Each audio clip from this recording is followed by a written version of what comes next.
I'm aware that there's a lot of people out there that don't have the 10 minutes or so that's required to watch this whole video, so for those people I'll summarise. If you're looking for the cheapest car camera that I've come across that actually does the job, then this is it. It's the G1W, cost me less than £35. You can get one from eBay, there's a link in the video description. Now for anyone that does have a little bit longer, let's go into this in a bit more detail. Well, this is the box that it comes in. It looks quite normal, pretty sort of traditional looking car dash cam. According to the specifications on the back of the box, it's a 1080p camera, records MOV files H.264, also supposed to do 720p 60. It's got an LCD screen on the back. Pretty normal stuff, no GPS, any of that kind of fancy business. A good basic car camera spec though. Let's have a look inside the box and see what you get in here. Well, of course, you get the camera itself, an HDMI lead, a USB lead, a car power adapter, the suction cup windscreen mount, and then the final thing that's in the box is the instruction booklet. Looks like it's going to all be in Chinese, but luckily it isn't. Inside there's a few pages in English as well. Now let's just have a look around the camera itself. Well, on the back here where the screen is, you've got two buttons either side of the screen, little LED hole at the top left there. Let me take this screen protector off. At the top we've got the USB for the power, the AV out, that's a hole that attaches to the mount on there, and then we've got a couple of buttons at the right hand side which are like power and menu, I think. HDMI out and a reset hole on that side. On this side we've got the micro SD card slot, nothing much happening on the bottom there. On the front we've got these holes here, which I think probably either the speaker or some vents or something. That is a white LED light. It's got a brushed aluminium front on this, which is quite nice. The rest of it's made out of plastic. Little hole at the bottom left there for the microphone, I think, where my thumb was. And that's about it. Now, the only thing that I don't like is this silver bit in the middle here around the lens. It makes it a little bit obvious in the windscreen. That could have done with being black, but I suppose you could always paint that out yourself if you want. Now, as always, you'll need to provide your own micro SD card, but there's a few requirements for that. Make sure you pay attention later on. Now, the camera itself, when it switches on, you can see the red LED. You get a little splash screen of a nice car there, startup noise. Bottom right button switches between the modes. We've got video, photo, and playback. And then the top right one starts the recording. You can see when I press it, the red light or the red indicator comes on. Of course, it auto starts and stops like all car cameras do when you apply power. The top right one goes through the two menus and then back to the beginning again. So I'll show you through these menus very quickly. Resolution, we've got 1080p and then 720p 60 in there, amongst others. I'll warn you, the 720p 60 drops frames. It doesn't do a proper 60 frames a second. It's more like 40 odd, so don't use it. Those are your loop lengths. I'm not going to talk you through all these things in great detail. You can see what's going on the screen. I'll just point the odd thing out now and then. WDR is the wide dynamic range. I've left that on for my videos. Record audio on or off, of course. G-sensor settings, I've left that off. And that's it in that menu. So we're going to the other menu. So you've got to press it twice. This is the setup one, so you set up the day and time, of course. How long you want before it powers off if it's doing nothing, whether you want the beep sound on or off. Those are your different languages that you've got to choose from in there. Over the page, these are the things for TV out. Screen protection. How long before the screen goes blank so it doesn't distract you when it's driving. That does work on this one, it does go blank. IR LED, it's not infrared, it's a white LED, it's on the front there, you can see it shining. Only really of use if you were to take the camera outside the car using the battery and take some video of something that wasn't in the car. Don't shine that through your car windscreen. And then this is the version of the camera that I'm using. And that's pretty much everything in there. So you can see the on-screen displays there, all the different things that come on the screen as you're driving along. Of course, it will blank out, as I mentioned, if you want it to, or you can leave that on all the time while you're driving along. And that's pretty much everything. So that was a quick look at the camera. Let's look at the mount. Now, this is a suction cup mount. It does actually suction pretty well to the windscreen. Mine didn't fall off at all, but I'm not too happy with this end of the deal.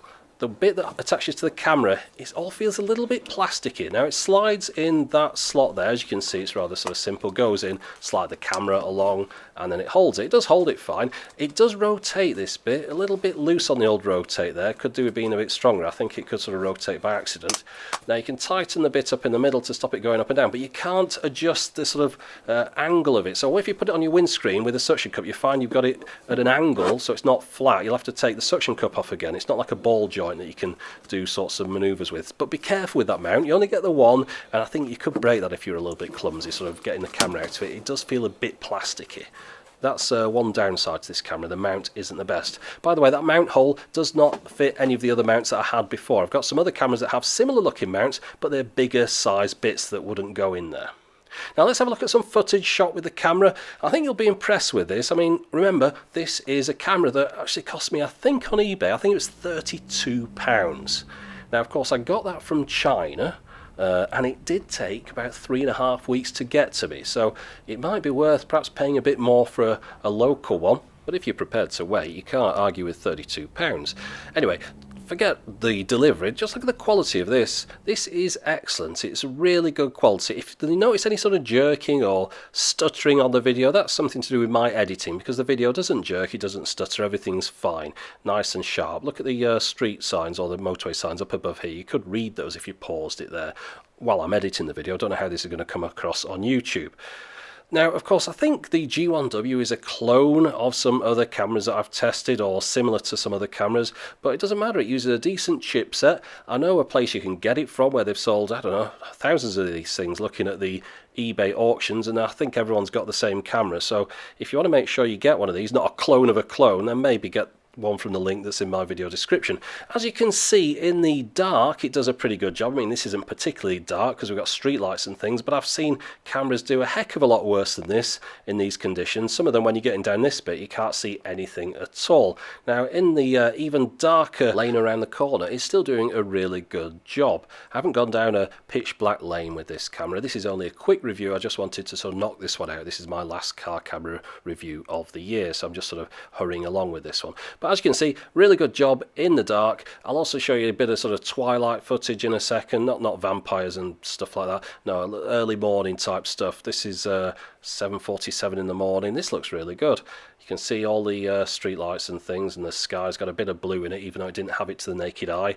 You can see everyone's got their lights on their cars, and it's pretty dark at this time of day, and it looks really nice and clear. So good job all round there. The only other thing that I want to do a bit of speech on the camera while I was driving along, just to show you what the microphone's like, because of course I've been talking over this footage because I've got the sound muted. So I'll just be quiet for a second, and then you can listen to me again, but through the microphone on the camera. So this seems a good opportunity to just say a few words to test out the sound recording capabilities of this camera. And while I'm talking, I thought I should mention this is probably going to be the last car camera review that I'm doing for a while. I've pretty much figured out that you can get a decent car camera if you're prepared to spend £100 or £150, so we can tick that box off. The only thing left now is to find out whether or not if this £35 car camera is worth buying for people who don't want to spend the top whack that the top end models are demanding. And then I suppose if I were to do any more reviews after that, after taking a bit of a break, I might look at some multi-camera setups. I might also look at some another rear view mirror car camera, because the one I tested wasn't a very good one, but those are some way down the line. I think for the moment I've looked at enough dash cams for a while, and I'm going to make some videos about some different things. Right, so we've determined that it's got good video in all sorts of different lighting conditions, day and night, early morning, all that kind of stuff. So as far as video quality goes, excellent. Sound quality, not too hot. I had to boost that by 400% to get it up to the level that you could hear it out there. Look at this car on the right, the black one. Notice you see it twice. That was the gap between clips, or not a gap really, overwrites each clip a bit, you know, each segment overlaps a little tiny bit. Now, one thing that this camera does have that's a little bit annoying, notice it going dark now on the screen. That's because I'm driving towards the sun, and as a result everything gets a little bit too dark. It's not a brilliant camera for coping with lighting changes on the fly. It's a bit slow on the uptake. I've tried pointing the camera down, but still, you still get the same effect that if there's a bright light in the sky, it'll adjust the exposure to hit that, and then makes the ground a bit too dark. Now, playing it back through the television via the HDMI, you can play clips as you'd expect. They've got sound on them. You can do usual things like fast forwarding, reverse, pause, all that kind of stuff that you'd expect. I don't know whether anyone ever does this, but it's a feature that it can do. Now, one thing I noticed, as with another camera I tested recently, you can't record and play back live through the HDMI lead at the same time. However, you can do it via the AV leads. when you've got one of those plugged in and you press record, the camera does start recording and it still streams the video live, which is the kind of thing that remote control aircraft people like to know, although this isn't a perfect camera for them due to the light and dark issue. Now, the files the camera records are MOV files, H.264. It's got a fixed bit rate of 12.4 megabits a second. That's in 1080p 30 mode. 3 minutes of that video takes up 289.7 megabytes. Now, as with all car cameras, it auto starts and stops when it gets power, or you disconnect the power from that USB plug. The card recycles when full. The segment split, as we saw there, doesn't leave anything unrecorded, although it does go back in time a little bit. But if you're new to car cameras, watch my beginner's guide to car camera videos where all this stuff is explained in a little bit more torturous and boring detail. You'll find that in my channel. Now, I just wanted to have a quick word about micro SD cards. If you're buying this camera, don't use a class 10 card in it or UHS-1. They're too fast for it. For some reason, they just stop recording after a while at random intervals. It's fine if you use a slower card, a class 4 or a class 6 up to 32 gigabytes. So, as far as the negatives go on this camera, well, we've got that cheap and nasty plasticky mount, which I can imagine breaking. The sound quality was pretty poor. I really had to boost that up so you could hear it, and then it had a lot of hiss on it. We've got that issue where you get it dark when you drive into bright sunlight, but it's not the first car camera that I've seen that does that. The card compatibility issue I just mentioned to you. Longevity. I can't tell you how long this camera is going to last. I mean, it might last for years, unlikely, or it might break about a month after you get it, which is quite possible. Remember, it comes from China. If you want to send it back, you're going to be paying more than it cost to buy it in the first place. On the positive side, it's got really good video quality. Day and night, it is a bit soft around the edges that you might have noticed, but overall it's pretty decent for the price. I mean, well, actually it's brilliant for the price. It does the job and it's cheap. Did I mention it's cheap? £32. That's about 55 or less US dollars. That's insane for a 1080p car camera. Now, if you want to buy one of these, there's links in the video description. There's links to my blog up there as well, where you'll find downloadable samples that'll look better than the YouTube clips. So there you go, that was my look at the G1W car camera. An excellent value for money little car camera, as long as you're prepared to live with a few little issues, but nothing that's a showstopper, and certainly the best cheap car camera that I've come across so far. So that's it for the moment. Thanks for watching.